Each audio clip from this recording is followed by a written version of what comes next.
So today I'm going to talk about something I'm really looking forward to touching on, and it's related to how you see the world and how we see the world around us, whether it's a glass half full or glass half empty, and just in my experience, how much impact that can have on my life and on my days. So yeah, I'm really looking forward to get into this. I'm just back from a morning run, early morning run.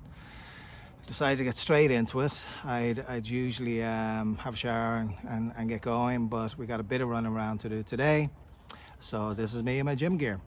And I'm nuts kind of because I work out in a windbreaker and go for a run in early 80-degree heat.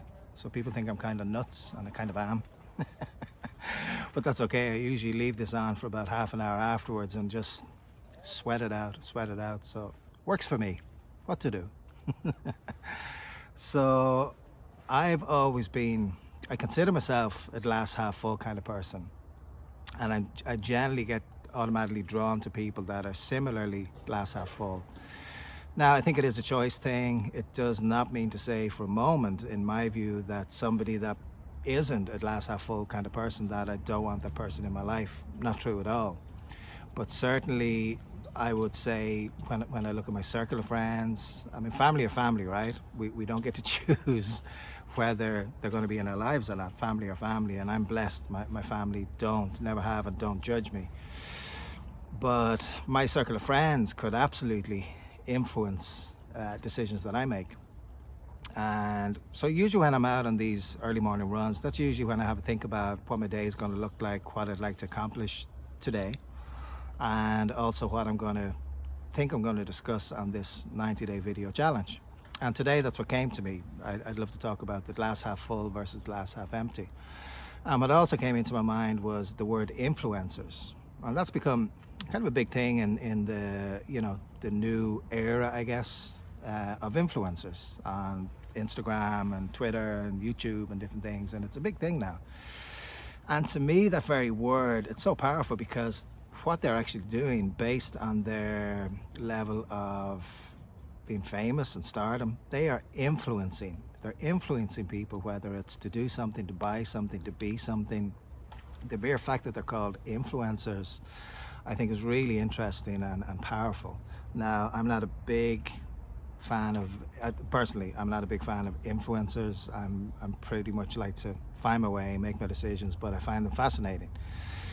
That being the case, I have tended to surround myself with similarly glass half full kind of people, and in my mind what that means is that on any given day things come our way that in some cases we're not even expecting them. You know, we think a day is going to go a certain way and then things happen, right? And to me, we've one or two choices. We can either let it get us down, or we can look on it as a negative, or we can look on it as an opportunity to learn, or just that it's something that happened, and deal with it as best we can and move on with it. And that's typically how I like to approach these things. Now, it doesn't mean to say that you don't get affected by them, or you don't get, distracted or disappointed by them, but that it's just a mechanism for handling them maybe a little bit differently. So, and I find that that's worked well for me throughout my life. And if I look back on a lot of things that I've done, I think if I had surrounded myself with glass half empty kind of people, that would have impacted the outcome of my life. Because, you reach out to your circle, right? Whether it's family, whether it's friends, to reaffirm something that you're maybe deciding to do. So for example, in my case, when I was in my mid-20s, I basically announced to my circle of family and friends, I'm leaving Ireland, I'm going to work in a cruise ship. I have no idea if it's going to work out, but I know that I want to travel the world. And that was it. And if I had have surrounded myself with a lot of negative people, straight away they would have said, no, that's not going to work, you can't do that, look, you're giving up this great job in Dublin, your stability, la la la la la la la la la la. What I learned pretty early on through life, and traveling brought me that education, I guess, was that typically when somebody gives an opinion, it's what they're feeling. And in many cases, they may have insecurities that prevent them from doing the very things that you're going to do. So I've always learned to take that on board. I value everybody's opinion, but at the end of the day, it's going to be me that's going to determine how I want to live my life to the best of my ability. And that would have changed a number of things if I didn't have that element of taking it for what it is and valuing people's opinions.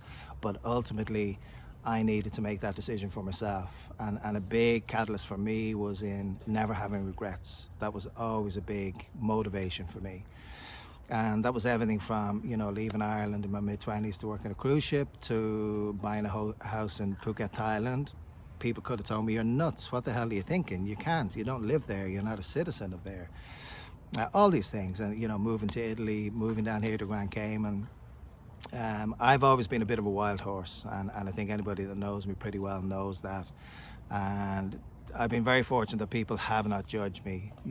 They've generally supported me along the way, and I'll always be very grateful for that.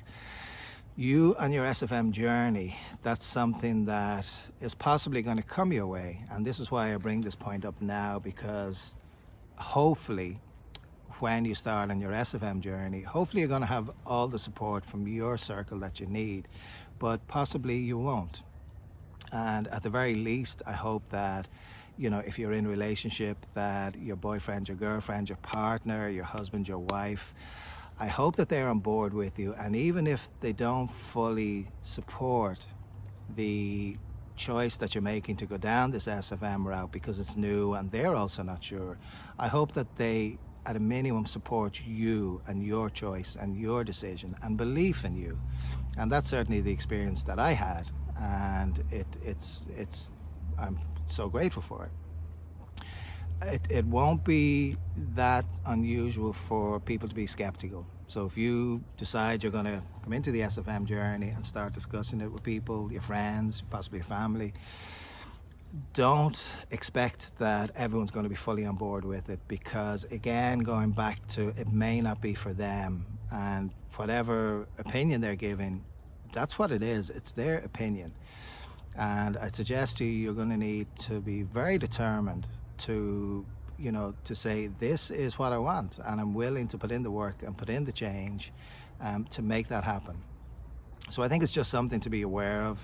In my choice, I followed the advice that I was given at the start, and I actually didn't share the beginning of my journey with going into SFM. I didn't share it with a whole lot of people, even to the point of view of family and friends, because I wanted to get to a point where I built my company, launched my company, and made it successful. And that's when I was going to start sharing it with my circle, which is the journey that I went on. So it's just a little bit of food for thought here on a Monday morning, getting a week started. I hope you have a lot of goals that you're motivated to hit this week, and that you have a wonderful week ahead. As always, get in touch, drop a line, connect, and I look forward to catching up on the next video and posting some more.